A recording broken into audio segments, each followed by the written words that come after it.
Hello, boys and girls.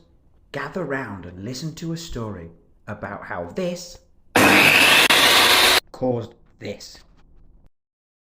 So it's been about 6 weeks now. Since I made the worst mistake I've ever made when woodworking. As you can see, I'm still somewhat bandaged and have a pretty juicy scar right there on the palm of my hand. What I'm holding here is the actual exact piece of wood that I was working on when the accident happened, and you can see it was about there that something went wrong. Here's how it happened. So I was cutting this piece of cherry into small slabs for use in chopping boards and coaster sets. Like all the pieces I used, it had come from a log which I planed down and was cutting up ready for drying. As you may be able to tell from the thickness, this was the very last cut, so yeah, maybe I was rushing. All was going well until I decided to hold the wood behind the blade to help drag it through. Then I thought I didn't like how close my right hand was going to pass to the blade.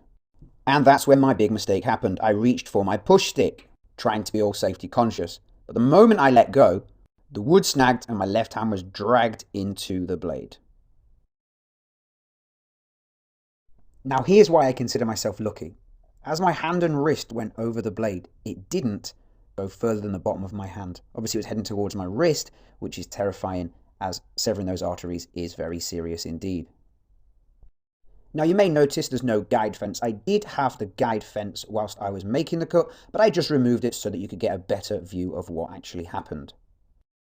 You may also notice there's no riveting knife or safety guard. Let's see what would have happened if we did have those things on. So we can see here I'm going to do the exact same reenactment, this time with the riveting knife on.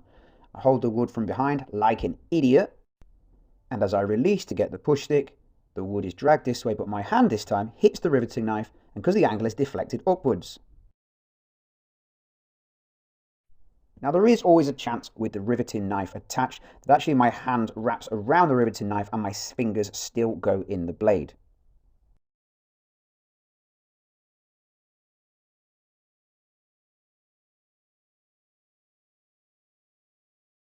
Now let's look what would have happened if I had the full safety guard on with dust extraction. I release the wood, it gets dragged through, and my hand is there, nice and safe, nowhere near the spinning blade, and I've still got all my fingies. So, questions. Why did it happen? What did I do wrong?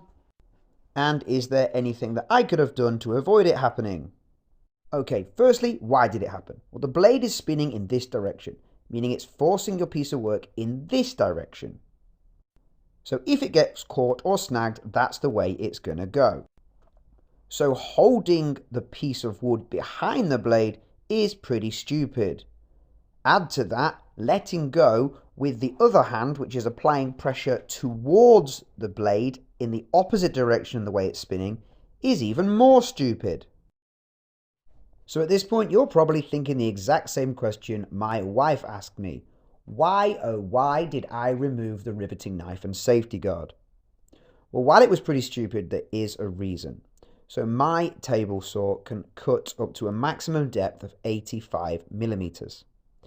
If I remove the riveting knife, I can make the cut in the piece of wood, flip the piece of wood, and cut on the reverse side, meaning I've doubled the depth that I can cut. But is that worth sacrificing the safety?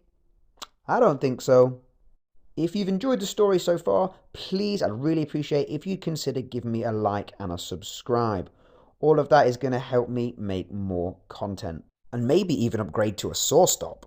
So as I mentioned earlier, I've got the piece of wood that I was running through the table saw when it happened. It's a slab of cherry. And I don't know what to do with it. Part of me wants to throw it away, but I just can't do that. So I kind of feel like I want to make something out of this, whether it's a little sculpture of a hand with 4 fingers, or maybe make myself a push stick out of it as a little lesson. If you have any ideas of what I could do with this bit of wood that nearly cost me my hand, I want to hear them. Let me know in the comments. Thank you so much for watching. Stay safe and keep those safety guards on.